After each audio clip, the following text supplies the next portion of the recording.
Welcome to When Not Yet Becomes Right Now, the podcast where we dive deep into the moments of transformation, the times when not yet shifts into right now and everything changes.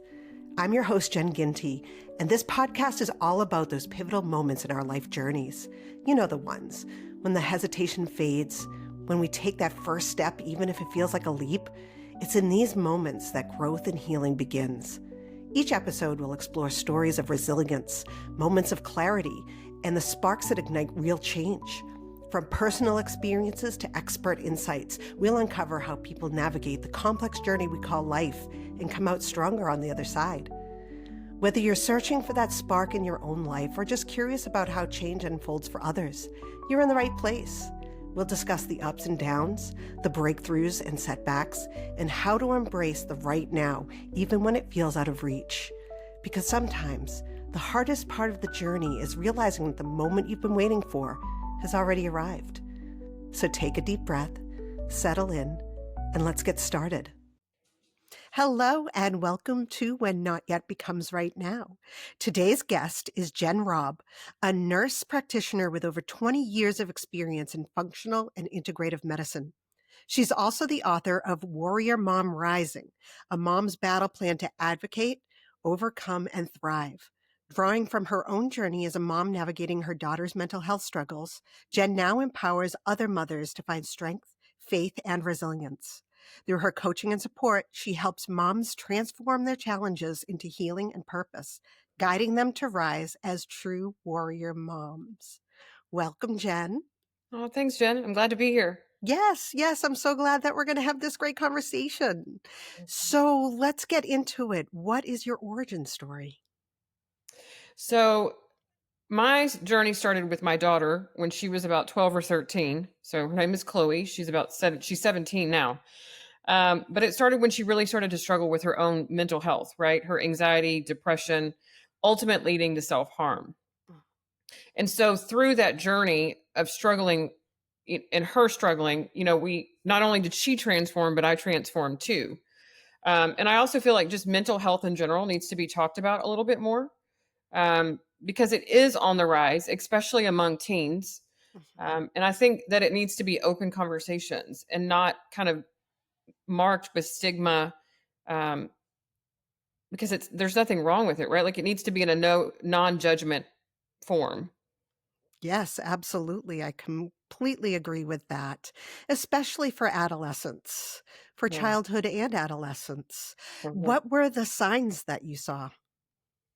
So for her, she had started kind of retreating, right? Like, and this is kind of like the hardest part for like a parent, um, is to kind of know the difference between when there's something really going on and just normal kind of teen behavior, right? And so for her, she started like not wanting to hang out with the family, like not wanting to eat dinner at the table, retreating to her room and spending endless amounts of hours like sitting in the dark.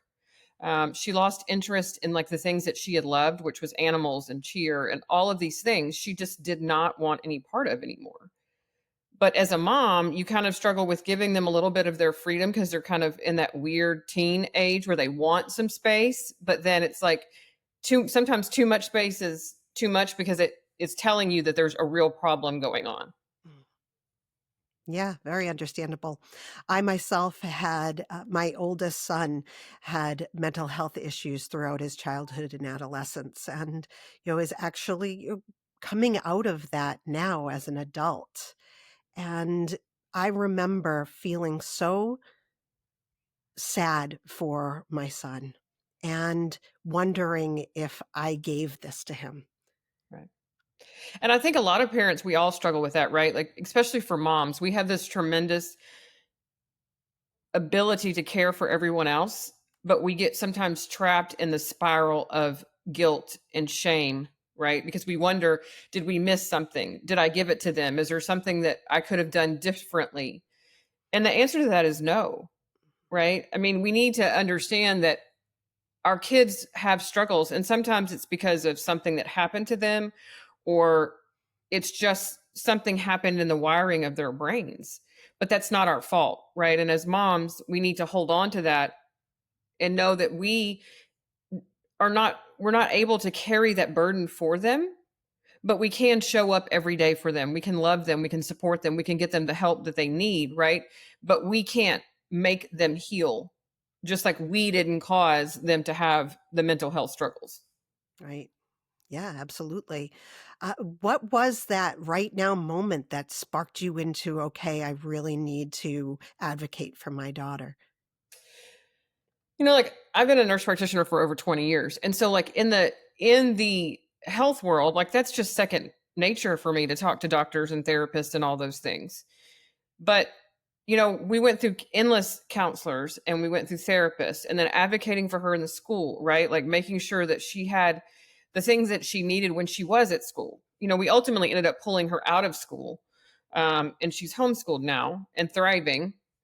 But I think there was a lot of moments where we had to go, okay, she can't really speak for herself, right? Because she doesn't really know what she's feeling, nor can she really put into words.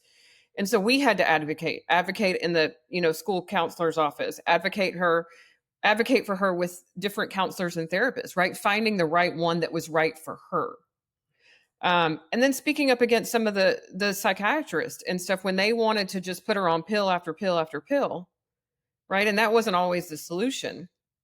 While medicine can be helpful, I didn't want her to be dependent on it, right? I wanted to get to the root cause of what was causing her to feel anxious and depressed. What was the root of it so that we could really heal it. Yeah. What was the moment for you that you said, okay, I have to speak up? And who was the first person that you really need to advocate for your daughter with? Well, I mean, I don't there was lots of moments, right? You think about Mhm. like back to the journey and there's so many moments.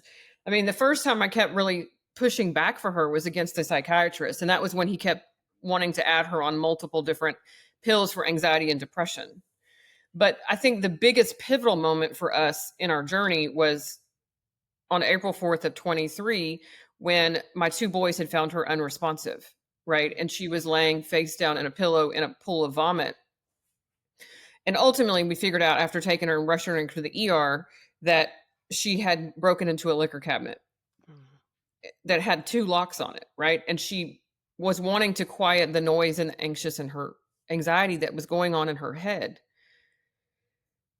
But when you bring your daughter home from something like that and they're weak and they're struggling and you realize that that's kind of the moment that like you thought things were getting better but they're really not, and that she was really still deeply struggling with the pain and the burdens that she was carrying.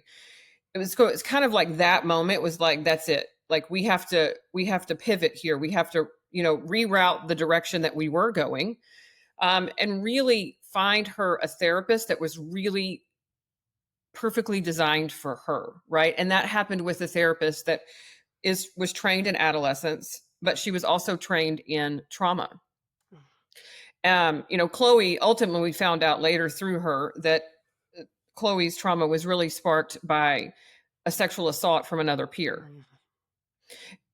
But we didn't, you don't know that, but the, there is always a moment where you figure out you have to pivot, right? And that was the moment for us. We knew that we couldn't keep seeing the same counselors and the same therapist and the same, psychiatrists. We had to shift to find somebody that was going to be the perfect fit for her. And that's okay, right? Like we don't have to stay with someone just because that's the first one we saw, right? I think as mental health and as we go through those journeys, a lot of times it takes us kind of re-examining, are we really getting better? Are we really dealing with the root issues? And then making the pivot to something that is potentially way better. Yeah. Going back to that, that right now moment when you found out about what happened to your daughter, that must have been shocking. Mm, it's shocking. That's a good word for it. Yeah, yeah. I grew up in an abusive environment. I received sexual abuse from my abuser, and it took me a very long time to talk about it. My brothers, who were older than me, were able to discuss that. They were older in teenage years, but I was just 14 at the time. And it was Yeah. so difficult. So I think when I finally did talk about it with my family, it was shocking to them.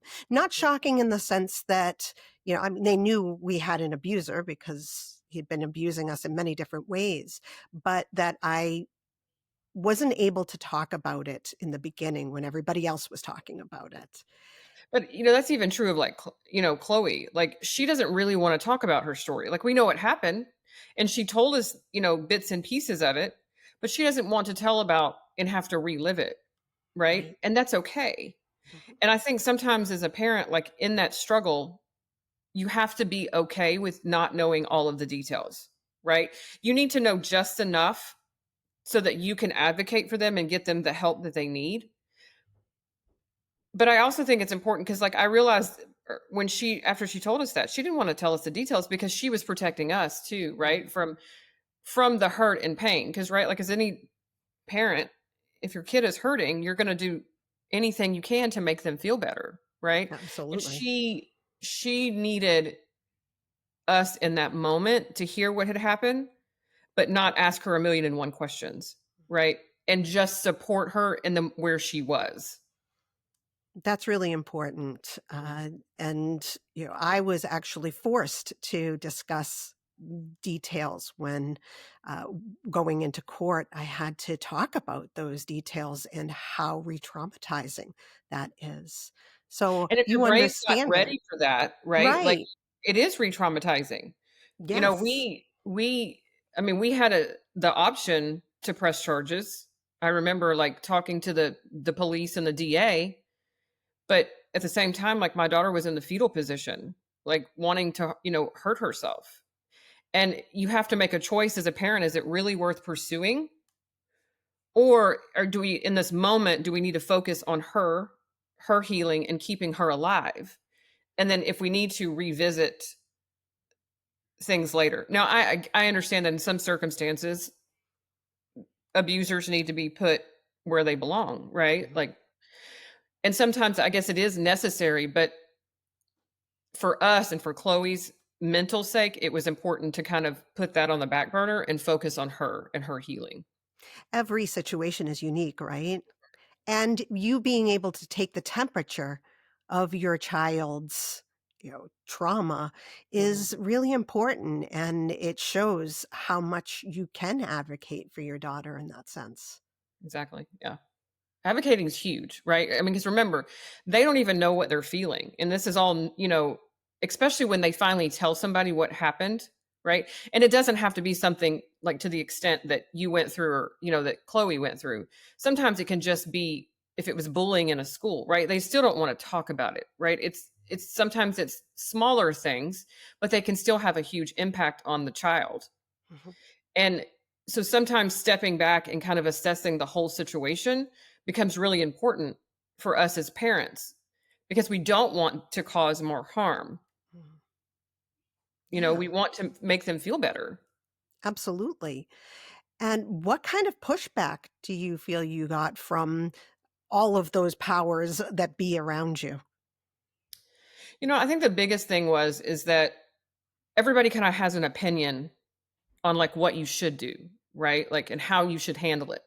And I think oftentimes like even as a mom, we often think like if that happened to my kid, this is what I would do, right? But until you're in those situations and you're watching your kid really hurt and struggle and deal with what they're dealing with, this huge burden that no child should have to deal with, you kind of have to step back and pause, right? And sometimes we have to retract our mama bear claws a little bit, like in the instant, because you want to just latch on to everybody. But for us, we didn't really tell anybody. We really kind of kept it to ourselves because of the fear of judgment and people's needing everybody's opinion. But I think the biggest pushback was like when, I told the psychiatrist no about him wanting to put her on her fourth medicine, Mm. right? Like and, he was like, well, that's the only way she's going to get better. And that's just not necessarily the truth. And so it was finding a different doctor that was more willing to listen, right? And focus on the fact that we just needed something to help her make it through the day without having anxiety attacks. But I don't need you to try to fix the problem because we have to deal with that, the root of the issue separately. Yeah. right? I mean, and I think people are afraid sometimes to speak out and ask questions of the therapist or of the physicians because we're taught to respect them, right? They are kind of in a position of authority and they do know better. But sometimes, especially as moms, we know our kids, right? And we have to rely on that mama intuition to go, this doesn't sound right to me. And it's okay to ask questions. It's 100% okay to push back a little bit. Absolutely. And I, you know, I think going back to that idea of the implied authority of psychologists, psychiatrists, I like to call it implied authority because I tell people I'm afraid of implied authority. That is one of my like freakouts is, stepping up and telling people, I don't think that that's what I need right now. So, learning to advocate for yourself as well as your children is so important. And the other thing is, yes, you do not have to stick with one therapist, one psychiatrist. It's very important for you, again, to take that temperature, to Mhm. understand what your child needs based on their overall you know um personality, Well, just right? remember, we're all unique, right? We all have different, and like the way that you handle things is different from the way that I handle things. And it's no different with our children, right? And just because we would want to do it one way doesn't mean that that's necessarily the way that our child can handle it and deal with it and become a better person, right? And heal from what they're struggling with. But also, when you go back to that implied authority, right? Being in medicine for as long as I've been in medicine, I've watched physicians and therapists and counselors and everybody else practice. And a lot of times what happens is they get very fixated on a box, right? They only know how to treat within that box. So if you come in with anxiety and depression, it doesn't matter if you're 15 or you're 40, we're going to treat you kind of the same way, Mm, right? And I think that that's important, right? Is when you're vetting doctors, and this goes across the board, it doesn't have to be just for mental health, right? But when you're vetting doctors and counselors and therapists and all these other people that are there to help, you have to realize if they're just telling you kind of a one size fits all, that's not always the best option, hmm right? Especially when you're talking about your child. And that is so important for us as parents to be able to speak up and say, no, no, I don't like that treatment plan. We need option B or option C. And if they get mad about it or they get fussy or defensive, then perhaps they're not the right fit at all. right. I've been through many therapists in my lifetime, from like 14 all the way up to 51. I just turned 51 last week. Well, And, there have been some amazing therapists, and then there have been some clunkers mhm. that I had to realize for myself that I wasn't going in the right direction. Yeah. And so making that same decision for a child is so much more complicated. Well, I remember like the first counselor, she was super sweet, like a very sweet human, right? I mean, out in the real world, she would have been fine to chit chat with.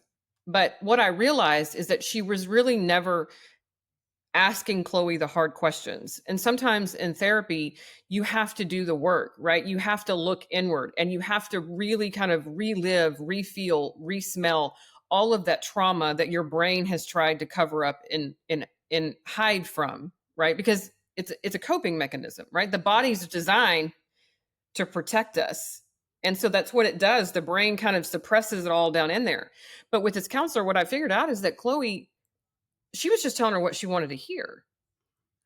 Chloe had learned, and this is the thing, is that kids are smart, right? I mean, they learn what that person wants to hear to make it look like they're getting better.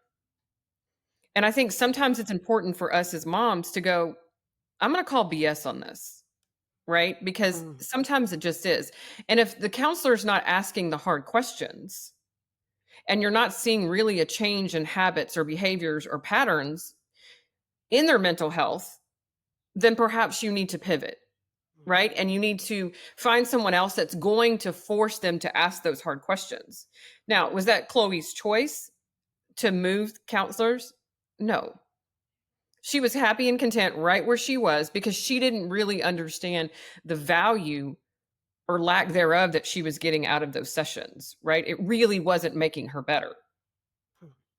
And I think that that's important, is that we sometimes have to push them along to do things, to do the hard work, to do the things that they don't necessarily want to do, because nobody in their right mind wants to go back and relive traumatic events. That's what this whole, podcast is about. After putting my abuser in prison, I was in college and I just kept saying, I want to be a quote normal person. I don't want to be dealing with this trauma. I just want to push it away. And I did for 30 years, basically. And no, I'm sorry, probably like 20 years. And there have been times where I look back and I say, you know what? I would have been able to cope with such and such if I had done the work earlier. It's scary. It's It is scary. so scary to do that work. But essentially, it brings you on a path to healing at times where you probably need that in order to be the person that you need to be in the world. Well, but it's all about transformation, right? Nobody wants things to happen to us, right? Or certainly nobody wants bad, traumatic things to happen to anybody. But sometimes those things do happen to us. And part of the healing process is not only dealing with the struggle and the repressed trauma, right? But sometimes it's using that trauma for good in the world, right? And kind of transforming into what you were designed to be for people that may need to hear your story. Mm. Right? Because you think about your story can be a powerful moment for someone else, and how you overcame something similar or something completely different, but you still overcame a very difficult obstacle and something that would have taken out a lot of people, right? Some people would have never recovered from that. But when you do the work and you realize, like, oh man, I can see the light at the end of the tunnel, then you begin to realize that the hard work, even though it's hard, it's necessary. Yeah. Let's go back a bit, because I have a feeling that there are listeners out there that are going through things that we went through with our children and are just asking that question, what do I do? What can I do to help them? Maybe let's talk a little bit about signs. Mhm. Signs for our children. Mine were very young. He was showing signs as young as like 18 months. Mm. And, at 4, he was given an Asperger's diagnosis, but the signs were there very, very early and they were overwhelming. And for someone who is seeing signs coming to their children later, like you said, in like prepubescence, adolescence terms, what are some of the signs that you saw or that should be looked at?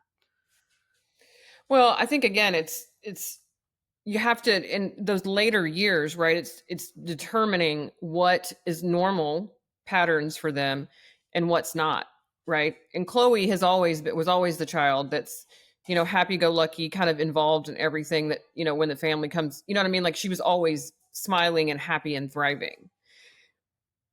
But when she'd been carrying this burden, you started to see her retreating, right? She wanted to isolate herself. That's huge. And isolating yourself, it's just not ideal, right? It's not good for your mental health at all.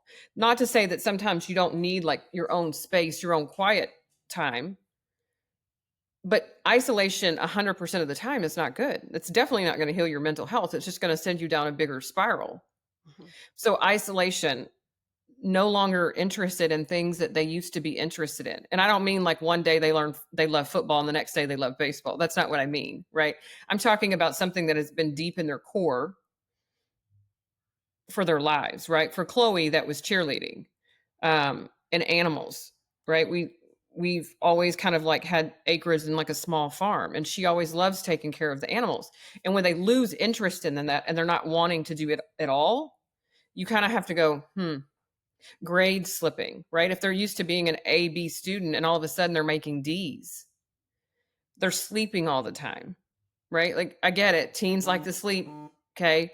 But when they're wanting to sleep all the time, and like they don't ever seem like they recoup enough sleep to function, that's another problem. And then I look at some of their choices too. Like, who are they choosing to hang out with? Right? Are they hanging out with people that build them up, that speak life into them? Or are they wanting to hang out with people that want to bring them down, right, into a further spiral, into the more of a dark hole? So I think that there's a lot of different things, but that's again where your mom intuition comes in. Like, she used to love to play with the animals. Now she doesn't want to do it at all, ever. No day of the week, no nothing. So you have to intervene, because if you don't, they're going to stay stuck, and it could potentially lead to more harm. Just looking back at your own adolescence, Mm-hmm. were you given the opportunity to show your feelings? I don't think so. You like, for me personally, like, I'm a Gen Xer, right? Yep. And things were very different Hmm. in that time period. We didn't talk about a lot of things. I think I was kind of raised. I mean, I was raised by terrific parents, don't get me wrong, but raised in a time period where you kind of just stuff it down and you keep moving, right? That's just kind of what we did. You Right. didn't, it wasn't really ever given a seat at the table in order to say everything that you were really feeling, right? So if something had happened, it was, well, that's just too bad. We got to keep moving. But that's not necessarily the best way to do things. I Right. mean, people need to have a safe space where they can talk about what is bothering them, Hmm. right? And that was one of the important things that we did with Chloe, is giving her that safe space. Like, you can tell me how you're feeling, or I can see it. And if you just want to sit next to me and let me hug you and say it's going to be okay, then I can do that too, right? And sometimes they don't need to say anything at all. They just need a safe space to come and to be.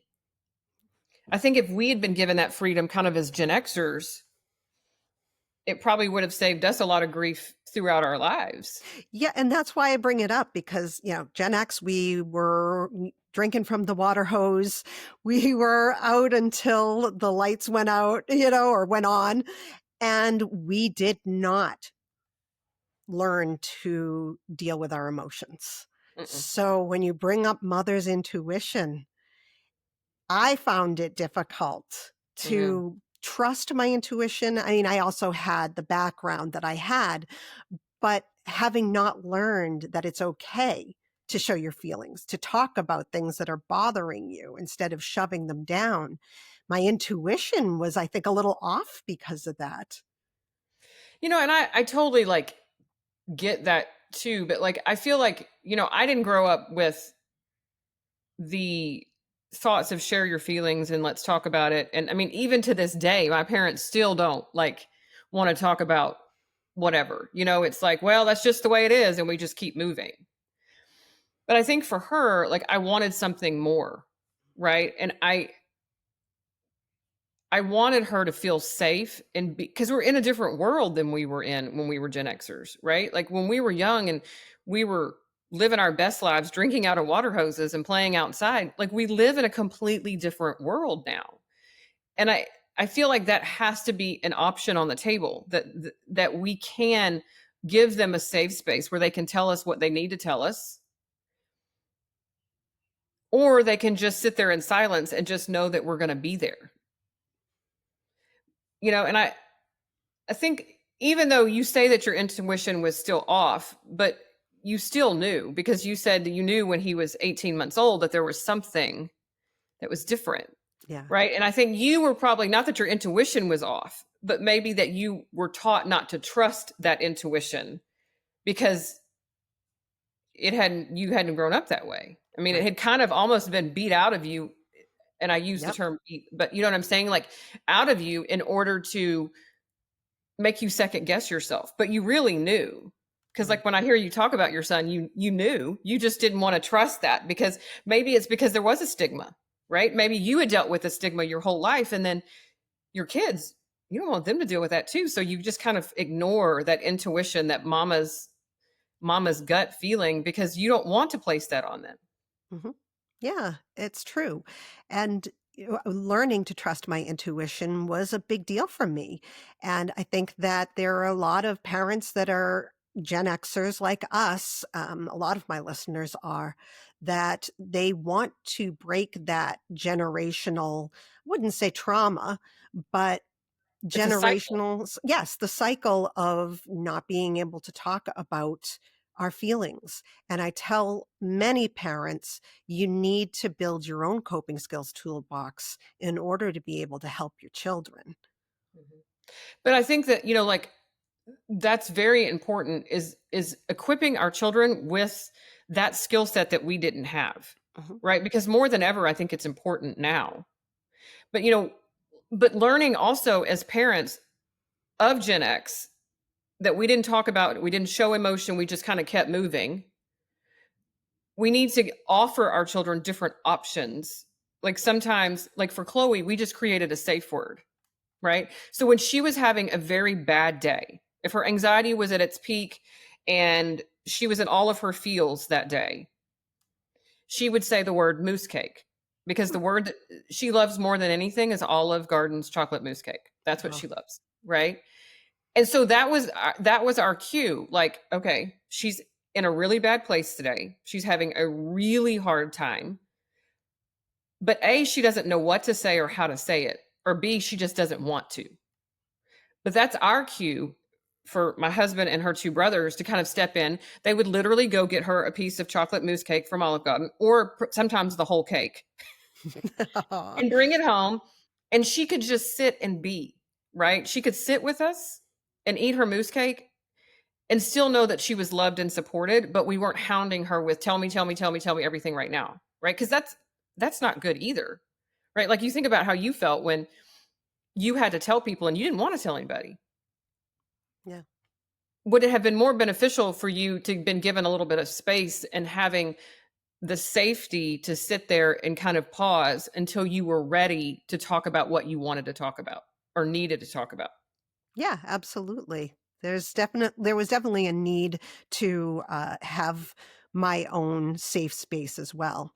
So yeah, I completely get that. And I think that's very important for our children to be able to know that they can talk to us, but also not talk to us if that's their feeling. It's okay to choose how you feel in the moment. I think sometimes it's also important to say, for the parents like us, that of the generation that we're in, I think often back to something that happened like to me as a kid, right? Like, and how my parents, specifically my mom, would react, right? Like if she would like lose her mind, you were less apt to tell them things, right? Because you almost feared their reaction more than you feared whatever you needed to say.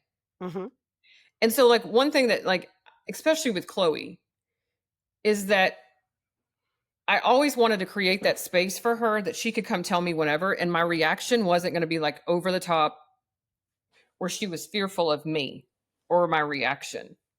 And I think that that's important too, is because you're building a rapport with your children. It doesn't mean that you're not going to discipline them if they tell you, like, they ran the car into a pole. Okay. Like, that's not what I'm saying. But if you overreact and you scream and you yell every time that something happens and they need to tell you something, they're not going to tell you. They're not going to trust you enough that you're safe enough to tell them that it's going to be okay. Yes, you made a mistake, and that's okay. So I think sometimes as parents, especially those of the older generations, we have to kind of look back and go, how did I respond when my parents responded or reacted to me in this way? Hmm. I want the opposite of that for my children. right? You want to Absolutely. respond in a place from love and support, not not negating the mistake or whatever happened, but just being a little more empathetic in the moment. Yeah. So, what brought you to writing your book? So it was really like through all of that, like Chloe, that I realized that I do believe that there's a pain in our purpose. I mean, a purpose in our pain, right? There's a reason that some things happen to us, not that we would wish them, but if we don't learn from those things and we don't transform through them, then we stay stuck. And what I also figured out was that when I would talk to other moms, a lot of women don't know how to advocate for themselves or advocate for their children. They just, again, feel like, well, that's what they said, so that's what I have to do.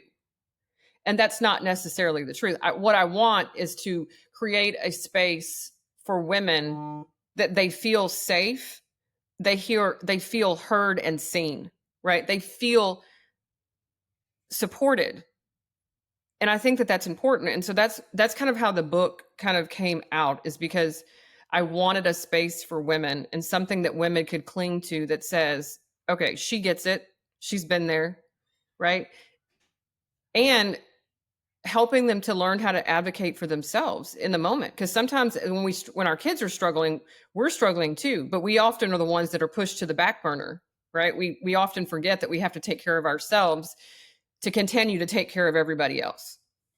Yeah. When I was in the middle of hospitalizations and fighting psychiatrists, fighting insurance companies, fighting social workers, that kind of thing, advocacy was so important for my child. But as you said, also for myself. I was drained. I Yeah. was feeling like a bad mother because they were fighting me on things that as you said, my intuition told me was right. Mhm. So women do have to learn to advocate for themselves just as much as their children. Mm, absolutely. Yeah. So when you work with women, how do you start the process? So there's different things that they can do. I have free resources on my website. Like if they needed, some of them are about tips for how to be self-care for yourself. Some are about how to deal with your teen. But then there's also different courses that are in there that you can do and kind of work through at your own pace. And then also have coaching, right? So we do group coaching, um, where again, I want to create a community, a space for them to feel safe, right? And that they feel heard and seen by not just me, but by other women who have been there, right? Because there's so much beauty in community, right? And when women can help each other, and it doesn't matter that our stories are the same or they're not, right? Because most of our stories are very different. They may have the similarity, but there's always a plot twist in everybody else's story that wasn't in ours, right? And I just think it's important in that coaching community that they come together and can say whatever, and it's a safe space. Yeah, that's so important. It's the reason why I tell people that a therapist, an individual therapist is so important because it's a third party that isn't a part of your life. You can say whatever you want to them and they can't tell anyone, Right. And 100%. it's the same with communities. When I was in high school, I absolutely hated group therapy. I hated it so much. All I wanted to do was go out and have a cigarette and Mhm. not think about what we had to talk about. But when I got older, it became so important to me to be in a group with other people who have had similar experiences. Like you said, not the same experience, but going through similar feelings and similar, symptoms, that kind of thing. That was so important. But like in that, like you said, when you were dealing with your son in the hospital and all those things, right? You felt drained Mm, and you feel burnout, right? You feel emotionally empty because you've given all you can give.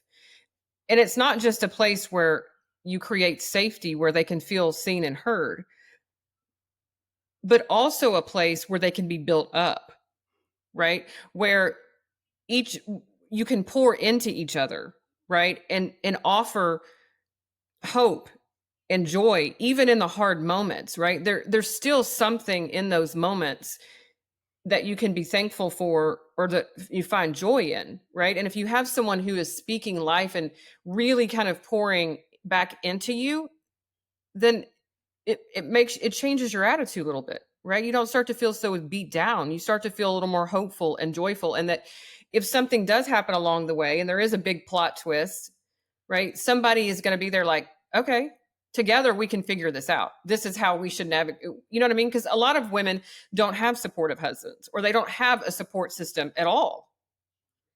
And Very true. so that's really the point of what I do, is because I want people to know that there is support. You don't have to do this alone. Yeah. Uh, you're right about that. Many women do not have support systems. They don't have a husband or significant other or another parent to give them that shot of adrenaline that they need when they're at their lowest. So yeah, I can imagine having a community of women who are going through such similar situations can help to lift them up.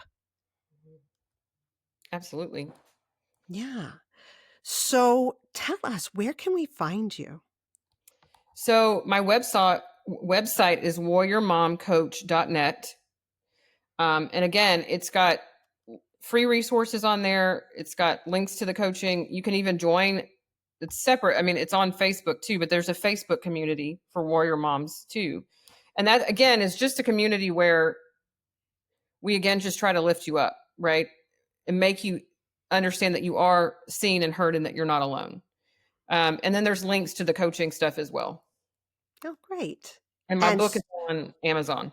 oh, great. Excellent. That will all be in the show notes. Yeah. Well, thank you so much, Jen, for coming on and sharing your experiences and your story. Oh, thanks, Jen. I love our names. Yes, me too. Thank you for joining us for this episode of the podcast. This show is produced by Phoenix Freed LLC, and I'm your producer, Jen Ginty. We hope you found today's conversation inspiring. Okay. Thank you for joining us for this episode of the podcast. This show is produced by Phoenix Freed LLC, and I'm your producer, Jen Ginty. We hope you found today's conversation insightful and inspiring. If you have a story of your own about when a not yet moment became right now, we encourage you to reach out and share it. You can find more information about being a guest on our show at whennotYetBecomesRightNow.com.